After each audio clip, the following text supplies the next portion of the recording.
안녕하세요. 라이온킨즈의 연은입니다. 새해 인사드립니다. 새해를 맞아 이루고자 하시는 일들이 작년보다는 나은 해 되시고 구독자 여러분 새해 복 많이 받으시길 바랍니다. 하지만 새해도 밝았는데 우리의 미래는 그리 밝지 않아 보입니다. 얼마 전 북한의 김정은이 새로운 무기를 개발하고 있다고 공언한 바 있습니다. 세간에는 중성자탄이다 등등 여러 가지 설이 나오고 있지만 김정은의 비밀 무기는 사실은 바로 불상 발사체 문재인입니다. 오래전부터 문재인의 간첩설이 많이 등장했습니다만 다들 설마 하며 의심만 했었습니다. 그럼 잠시 우리의 현실을 자각하고 구독자분들의 이해를 돕기 위해 북한의 대남 전략 전술에 대해 알아보도록 하겠습니다. 북한의 대남 전략 전술을 보면 대남 적화 혁명을 위한 연합, 동맹 전략으로 남한 내 학생과 지식인 등을 통한 투쟁을 기폭제로 하여 개인이나 단체 또는 반대 노선과도 연합해 혁명 세력을 결집해 궁극적으로 적화 통일을 이루려는 전략을 말한다입니다. 또한 주체 사상을 중심한 자주평화 민족 대단결의 통일을 말하고 있습니다. 흔히 좌파들은 여기에서 앞에 있는 주체 사상을 쏙 빼놓고 말합니다. 왜냐고요? 자주평화 민족 대단결의 통일이 나쁜가? 라고 국민들을 현혹시키고 있습니다.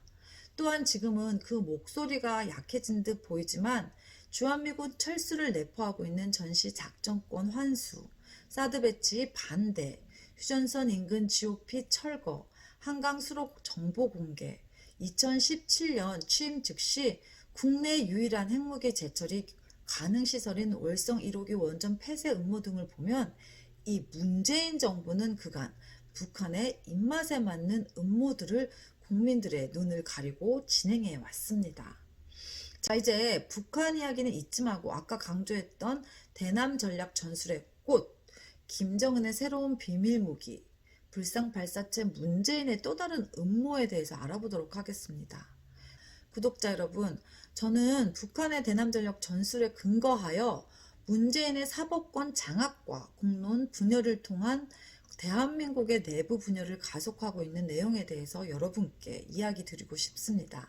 우선 첫 번째 근거입니다. 여러분들도 잘 아시다시피 요즘 조국 이야기는 쏙 들어가고 추미애라는 분이 등장해서 이슈가 되고 있습니다. 하지만 이번엔 조금 강력해 보입니다. 좌파들의 전매 특허인 철면피 작전을 넘어 핵명피의 궁극을 보여주고 있습니다. 불과 몇 개월 전 윤석열 검찰총장을 임명하면서 살아있는 권력도 공정하게 수사해야 한다는 아주 오랜만에 제대로 된 말을 하는 듯 보였습니다만 역시나였죠. 자신들의 충견 역할을 할 줄 알았던 윤 총장이 정작 자신들의 목을 조여오자 이제는 검찰개혁이라는 명분을 만들어 추미애라는 도사견으로 하여금 검찰을 물어뜯고 있습니다. 공수처법, 검경 수사권 조정 등 반민주적이고 초법적인 법제도를 만들어 그들의 권력을 극대화하여 국민의 목소리를 아예 말살해버리려는 일을 하고 있습니다. 그리고 이러한 모든 음모 앞에 민주라는 수식어를 가져다 붙여 국민들을 기만하고 있습니다. 공수처법, 검경 수사권 조정, 저도 처음에 이 법들이 무엇인지 조금 궁금하긴 했지만 제가 워낙 복잡한 걸 싫어하는지라 그냥 뭐 내부 권력 다툼이겠거니 넘어갔습니다. 하지만 이 두 가지 법에 무서운 음모가 있더군요.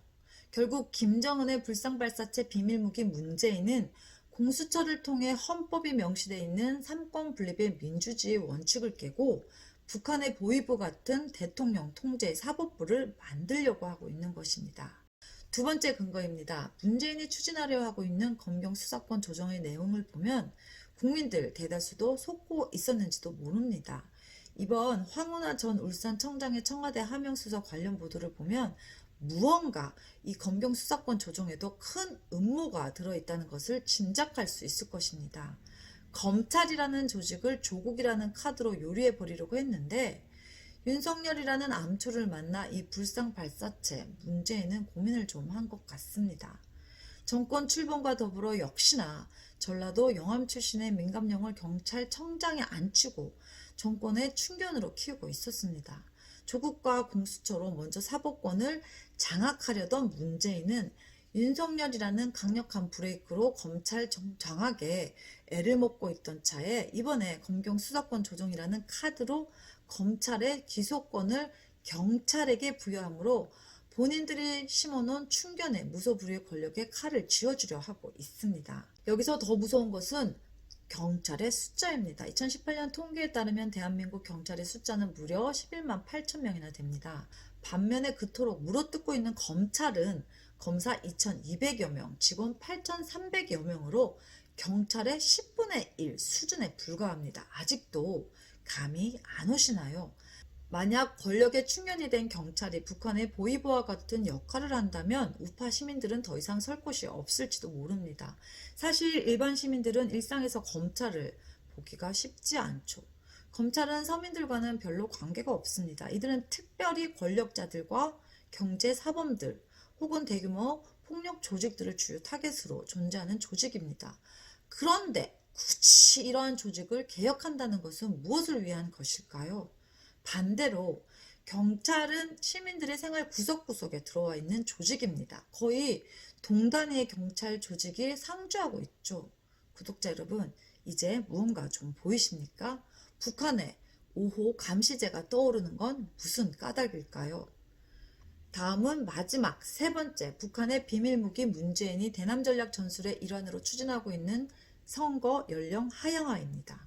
인원고 사태에서 볼 수 있듯이 그간 좌파 정교조의 꾸준한 학원 진출로 우리들의 교단은 좌파들에게 상당히 세뇌를 받고 있었습니다. 얼마 전 살짝 이슈가 되었다가 잠잠해진 역사 편향 교과 과정을 보면 그 음모가 보입니다. 현 정부인 문재인과 촛불혁명을 찬양하고 과거 정부 심지어 6.25까지 남북 모두의 잘못으로 물타기를 하고 있습니다.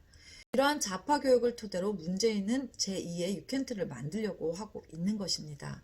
선거 연령 18세, 이것이 의미하는 바가 무엇일까요? 이들의 치밀한 선거 전략이 있는 것입니다. 단 몇 프로의 차이로 권력의 색깔이 바뀔 수 있는 민주주의의 약점을 노린 것입니다. 2019년 기준 정확한 통계는 아직 없지만 자료에 따르면 1997년생 현재 24살 대한민국 남녀 인구는 약 53만 명입니다. 이를 토대로 대략 예측해보면 2022년 대선에는 2004년생 약 50만 명의 학생들이 선거권을 갖게 됩니다. 2017년 대선 기준 대한민국의 선거권을 가진 인구는 약 4,200만 명, 투표율 50%를 가정할 때 18세 선거인구 비율은 2.5% 정도 되겠네요. 뭐 아무것도 아니라고 생각할지도 모르지만 사실은 선거의 당락을 결정할 수 있는 중요한 변수가 될 수 있는 내용입니다. 또한 여러 가지 사회 경험이 부족한 청소년들의 정교조의 교육을 통해 새로운 그들의 유켄트, 혁명 전사로 세뇌시키게 되면 정말 큰일이 아닐 수 없는 것입니다. 북한의 김정은이 요즘 문재인을 열심히 까고 있는 게 보이실 겁니다. 문재인이 트럼프와 무슨 말이라도 썩글라치면 김정은이 꼭 뒤따라 다니면서 문재인에게 반복해서 특이한 메시지를 보내고 있습니다. 요약해보면 주제 넘은 짓 하지 말고 시키는 거나 잘해라 뭐 이런 거 아닙니까? 통미봉남이라는 말 들어보셨나요? 북한의 대외 전략입니다. 한마디로 북한은 미국과의 협상에 대한민국은 필요 없다라는 말입니다. 근데 머리 나쁜 문재인이 과잉 충성한답시고 자꾸 끼어들려 하자 아예 대놓고 네 할 일이나 잘하라고 핀잔을 준 것입니다. 저희 주관적 견해이지만 지금까지 문재인의 행보를 보면 그 목적이 너무나도 분명해 보입니다. 2017년 대선에 안철수 후보도 예언을 했습니다. 문재인이 당선되면 국론이 분열돼 나라가 혼란에 빠지게 될 거라고 말이죠.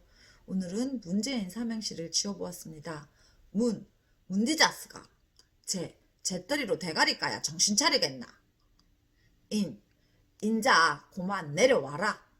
국민 여러분, 특별히 여성 여러분, 김정은의 비밀무기 불상 발사체 문재인의 위협받고 있는 대한민국을 살릴 길은 바로 여러분들이 깨어나는 길뿐입니다.